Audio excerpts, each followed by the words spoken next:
काय समस्या आहे आपल्या गावाच्या? मी धावडा गावाचा रहिवासी असून मी आज धावडा गावाचा उपसरपंच आहे. आज धावडा गावात MECB बोर्डाकडून वारंवार वीज खंडित होत असल्यामुळे पूर्ण गावकरी परेशान आहे.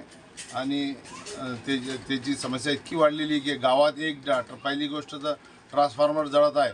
नेहमी ट्रान्सफॉर्मर म्हणजे त्याची कॅपॅसिटी जी 100ची लागते ती 63ची टाकलेली आहे.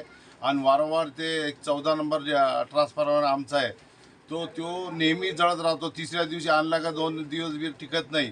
तरी आम्ही त्यांना वारंवार याची विनवणी केली की आम्हाला ते 100चा ट्रान्सफॉर्मर द्या, परंतु ते काही MECBच्यावर काही जूर रेंगत नाही. आमच्या बोलण्याला काही असर होत नाही. त्याच्यामुळे आम्ही याच्या पुढे रस्ता रोको आंदोलन करायचा विचार केलेला आहे.